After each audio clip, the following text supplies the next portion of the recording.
कुछ गवर्नमेंट की तरफ से मदद मिलती है। अब मुझे नहीं पता मुझे ये चीज़ पूछनी चाहिए या नहीं, पर मैं पूछ लेता हूँ कि गवर्नमेंट की तरफ से ये आपको मदद कुछ ना कुछ मिलती है, क्योंकि वो बहुत ज़रूरी हो जाती है। जब तक सरकार आपकी मदद ना करे या ऑफिशियल्स आपकी मदद ना करें, तब तक प्लेयर मेरे ख्याल से ग्रो कर भी नहीं पाता। तो कुछ मदद उनकी तरफ से फाइनेंशियल भी हो सकती है वो, या किसी भी टाइप की। फाइनेंशियली तो यही रहता है जब Mark Sports presents Champions Eve, an evening like never before with the champion.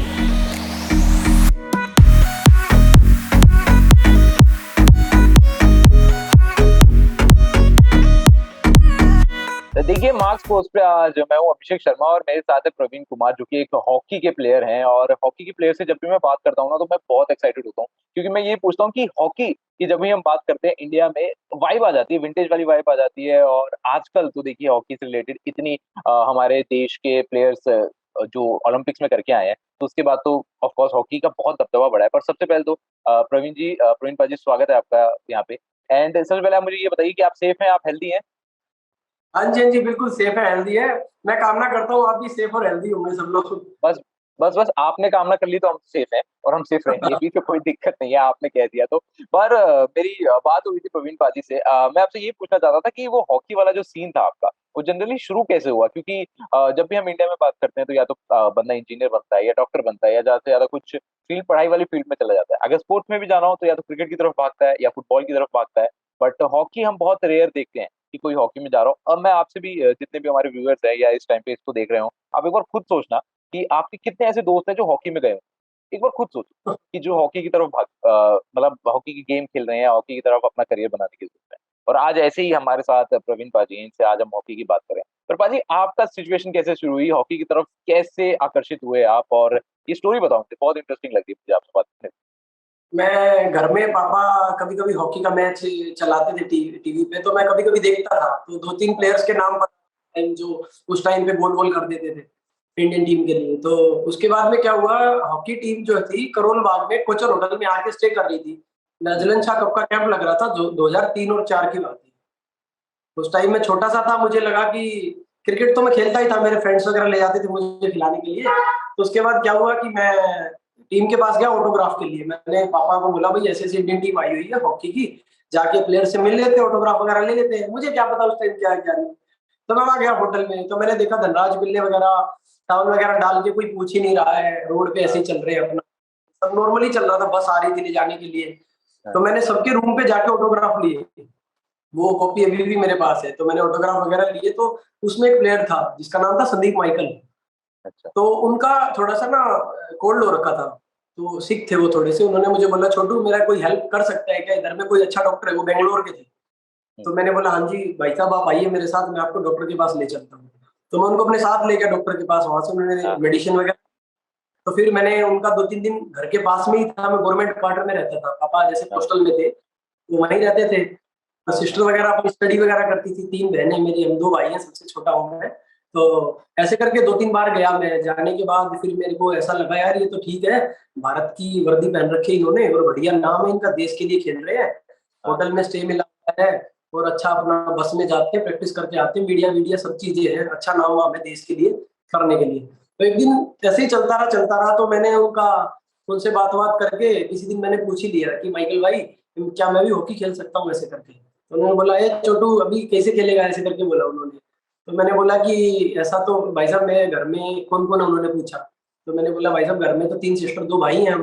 तो उन्होंने बोला, ठीक है तू खेलना चाहता है, एक बार मैं तेरी फैमिली से मिलना चाहता हूँ, उसके बाद में मैं तेरे लिए बात करूंगा।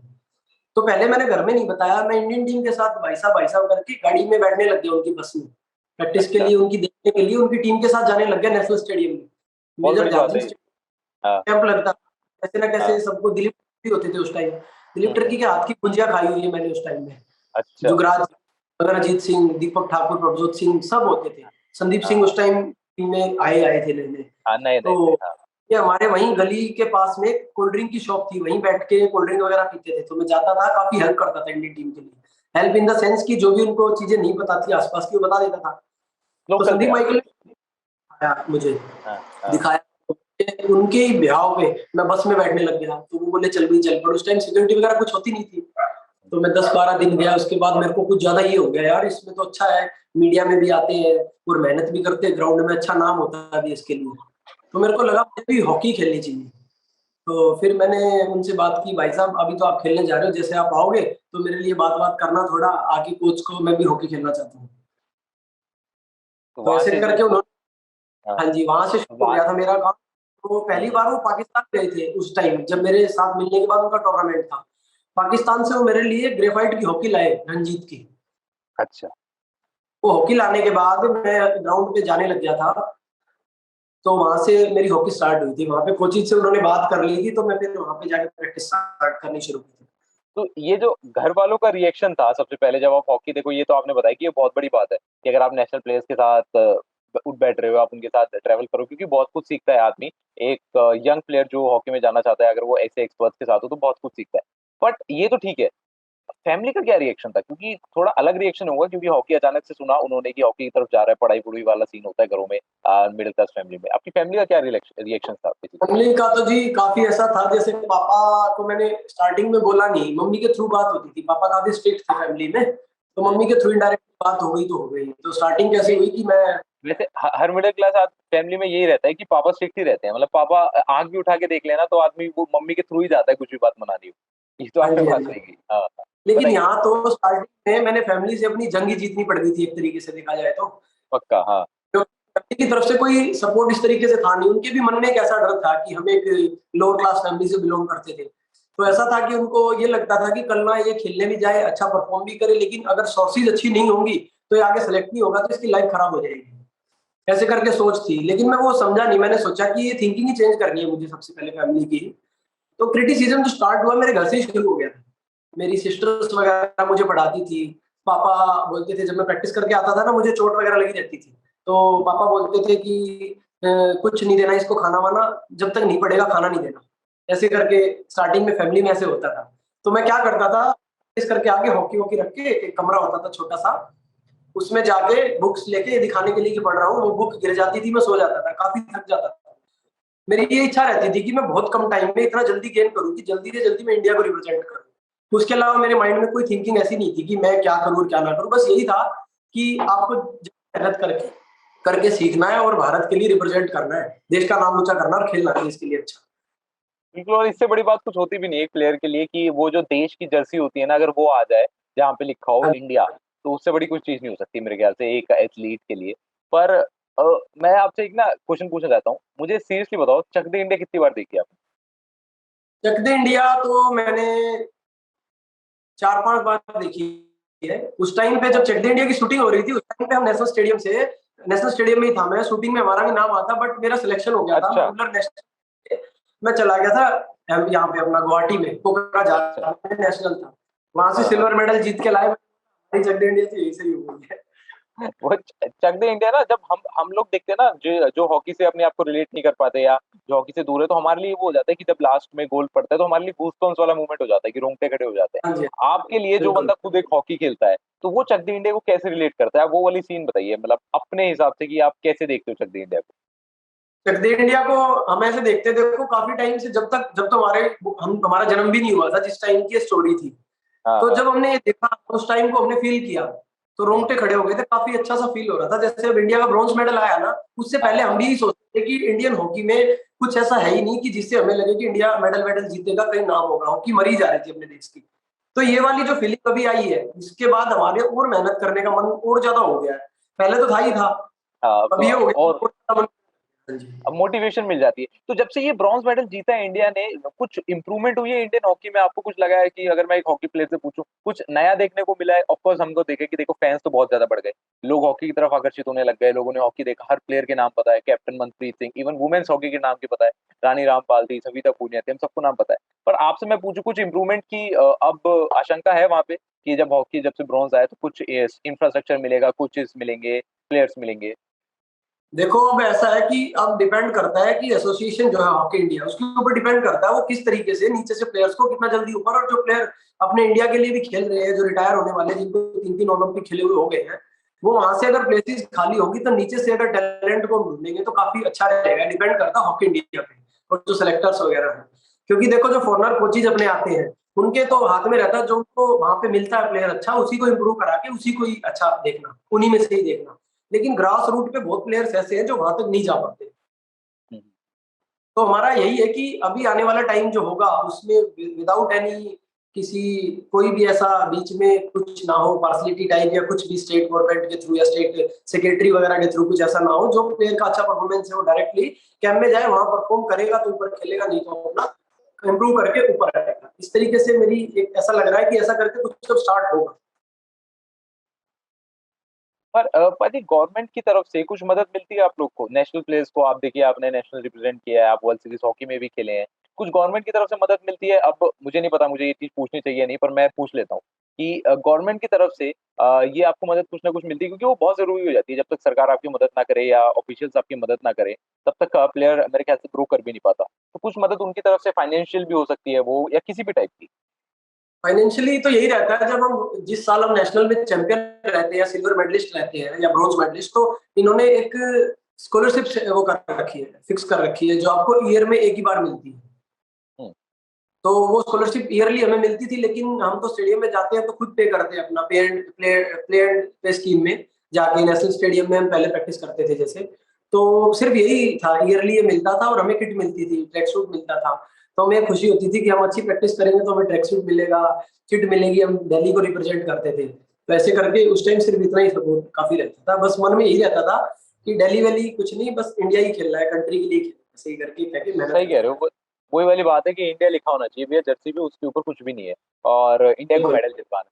पर देखो बाजी, आपका ज्यादा टाइम मैं लूंगा भी नहीं। एक आपसे आखिरी कुछ सवाल मेरे, कि जो पहला एक्सपीरियंस था आपका, मतलब जो पहला टूर्नामेंट था हॉकी के बड़ा स्टेज पे जो टूर्नामेंट था, उसके बारे में कुछ याद बताइए, और हमें बताइए वो कौन सा टूर्नामेंट था और कैसा प्रदर्शन रहा था वहां पे?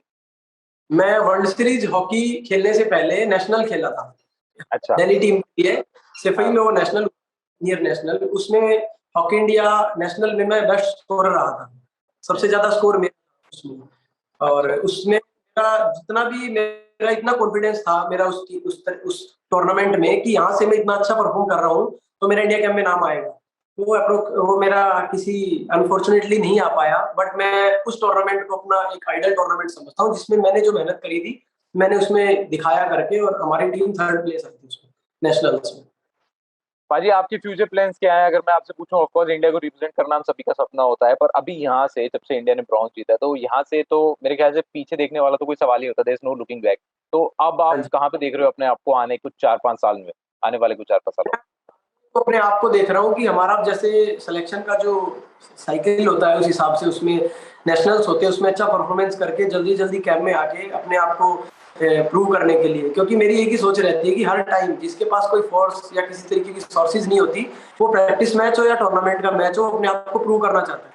तो हम उसी तरीके से आते हैं, हम हर मैच में हर स्टेप पे अपने आप को प्रूव करना चाहते हैं कि हम अपना बेस्ट देना चाहिए। तो मेरी यही सोच रहती है कि मैं अपना बेस्ट दूं और कैंप में आऊं, जल्दी जल्दी अच्छा करके भारत के लिए खेलूं, अभी यही सोच रहती है। भाई बिल्कुल खेलोगे आप भारत के लिए, हमारी तरफ से आपको बहुत बहुत शुभकामनाएं हैं कि आप जाओगे और खेलोगे, जीतोगे भी, और देश का हाँ जी। नाम गौरवित करोगे। पर एक जाते जाते आपके स्ट्रगल के बारे में कुछ थोड़ा बहुत बताना चाहेंगे कि कितनी दिक्कतें हुई थी? अगर मैं आपको स्ट्रगल की पूछूं, फाइनेंशियली भी या किसी भी टाइप की। देखो, मैं जनरली प्लेयर्स को ऐसे डिमोटिवेट नहीं करना चाहता, पर मेरे को लगता है कि ये चीजें ना पूछनी बहुत जरूरी हो जाती है, क्योंकि जो नए नए हॉकी के प्लेयर्स हैं, जो आपको देख के ग्रो कर रहे हैं या जिनको हॉकी में जाना है, उनके लिए कुछ मैसेज और कुछ अपना स्ट्रगल। देखो मेरा स्ट्रगल तो ऐसा था, मेरे को याद है जब मैं करोल बाग से नेशनल स्टेडियम बस में जाता था, 450 बस चलती थी उस टाइम। बिल्कुल। तो उसके बस का कंडक्टर था, मैं काफी छोटा होता था उस टाइम, तो मैं उनको बोलता था बस में चढ़ के कि भैया स्टाफ है। तो 2-3 बार तो वो सोचते थे छोटा सा जाने दे, लेकिन वो धीरे धीरे मुझे बोलने लग गए थे कि अबे तू कोई बदमाश है क्या, अपना स्टाफ करके बोलता है। मैंने बोला भैया जिस दिन इंडिया खेलूंगा ना, आपकी मैं बहुत जगह नाम भी लूंगा और आपकी अच्छी तारीफ करूंगा, मैं ऐसे करके बोला, और कुछ गिफ्ट दूंगा आपको। तो वो उन्होंने मेरे सपोर्ट किया। घर से मैं कभी निकलता था तो कई बार ऐसा होता था मेरे पास टिकट के पैसे भी नहीं होते थे, लेकिन मैं राम राम करता, स्टेडियम तक मुझे पहुंचना होता था। तो वो एक ही बस होती थी इवनिंग टाइम में, आफ्टर आफ्टर प्रैक्टिस, वो 9 o'clock आती थी इंडिया गेट से। तो सिर्फ मैं उसी बस का वेट करता था कि वही लोग मुझे जानते हैं जो मुझे करोल बाग तक छोड़ देंगे। तो ऐसा कई बार हुआ कि वो बस नहीं भी चलती थी तो मेरे को पैदल भी घर तक इंडिया गेट से जाना पड़ता था, करोल बाग तक। तो यही कहूंगा मैं कि देखो स्ट्रगल अप डाउन हर एक की लाइफ में आता है, लेकिन हमें अपना जो एम है ना उस पर हमें फोकस करना चाहिए, उसके नीचे नहीं जाना है। स्ट्रगल के बिना सक्सेस का मजा भी नहीं है। तो स्ट्रगल काफी हुआ, घर से भी जिस तरीके से क्रिटिसिज्म मिला थोड़ा बहुत, उससे मैं स्ट्रोंग हुआ काफी। घर से भी लोगों ने जब नहीं चाहा तो मुझे स्ट्रोंगनेस फील हुई कि अपने आप ही करना है, इससे बड़ा और क्या होगा। अपने घर में ही अगर प्रूव करके दिखा देंगे तो जग तो अपने आप ही जीत लेंगे फिर, अगर घर वाले ही साथ हो जाएंगे तो। जैसे ही मैं मेडल वगैरह दिखाने लग गया, घर में आने लग गया मेडल, फिर मेरे न्यूज़पेपर में नाम आने लग गया, तो उसके बाद में फैमिली वाले भी बाद में फिर सपोर्ट करने लग गए थे मुझे। तो ये मेरा स्ट्रगल था और मैं यही कहना चाहूँगा कि जितने भी लोग कुछ भी कर रहे हैं बिना भटके हुए, अगर वो एक ही अपनी मेहनत करते रहे, उस पे चलते रहेंगे और अपने ऊपर उनको बिलीव रहेगा तो वो ज़रूर हासिल कर सकते हैं। बिल्कुल पाजी, और ये जो स्ट्रगल की बातें करते हैं ना हम, आपने जैसे कि बताया कि वो स्ट्रगल नहीं था, वो तो एक मेरा प्रोसेस था। मैं यही कहना चाहता हूँ कि स्ट्रगल वर्ड जो है वो शायद कहीं न कहीं गलत हो चुका है इंडिया में, और उसको बहुत ओवररेटेड कर चुका है। वो एक प्रोसेस होता है, और वो एक हर एथलीट को या एक हर आर्टिस्ट को, हर एक स्टार को जब वो जाता है तो उस प्रोसेस के थ्रू जाना पड़ता है। तभी कहीं न कहीं जाके मेहनत करता है। आपने बताया आपको कितनी दिक्कतें का सामना करना पड़ा।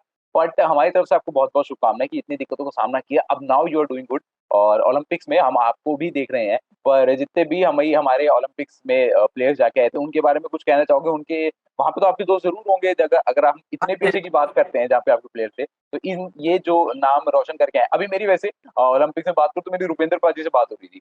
हाँ जी। उनसे मैं अभी कुछ दिनों पहले बात करके आया था। तो आपके कुछ ऐसे दोस्त, और कैसी उनकी टिप्पणी थी ब्रॉन्ज मेडल जीतने के बाद? बहुत खुश होंगे? क्या कह रहे हैं वो? हाँ जी। अभी जैसे सुमित है उस टीम में, इंडियन टीम में इस टाइम हाँ, पे, वो मेरा बिल्कुल। काफ़ी काफ़ी क्लोज़ रहा है स्टार्टिंग से, आज भी उतना ही क्लोज़ है, उसमें कोई चेंज नहीं आया जब से वो इंडियन टीम में गया भी है। मेरा जूनियर था, उसको मैंने अपने घर में रखा है स्टार्टिंग से ही, करोल बाग में मेरे पास रहता था। तो फ्रेंड्स वगैरह जैसे कइयों को प्रॉब्लम होती है नेशनल टाइम पे, वो घर नहीं जा पाते, उनको मैं अपने घर पे रख लेता था पास में ही। तो काफ़ी अच्छा लगता है कि बिल्कुल साथ है आज भी, और कोई चेंज नहीं है, आज भी बात करते, काफ़ी खुशी है। वो माहौल पब्लिक के लिए मानता हूँ मैं कि लोगों को पता लगा, अच्छी बात है कंट्री के लिए। लेकिन जो हॉकी जगत है उसमें काफ़ी अच्छा नाम हुआ है, और हॉकी नाम हुआ। दोबारा से जीता हुई है, काफ़ी अच्छा हुआ, काफ़ी खुशी की बात ये है। बिल्कुल, काफ़ी अच्छा हुआ, और काफ़ी अच्छा ये भी हुआ कि आपने हमसे बात करी और हम आपको देख रहे हैं आगे आने वाले टाइम में। पर थैंक यू सो मच पाजी हमारे साथ जुड़ने के लिए। It was so lovely talking to you, और हमारी तरफ से बहुत-बहुत शुभकामनाएँ आपको। ठीक है, thank you very much, nice to meet you. आपके थैंक साथ यू भी अच्छा पाजी, थैंक लगा। यू। ख्याल रखिए पाजी अपना, और हम आपको जल्दी देखेंगे टीवी पे, हम आपको जल्दी देखने वाले हैं ओलंपिक की TV. Thank you very much, thank you. बिल्कुल पाजी, टेक केयर, टेक केयर।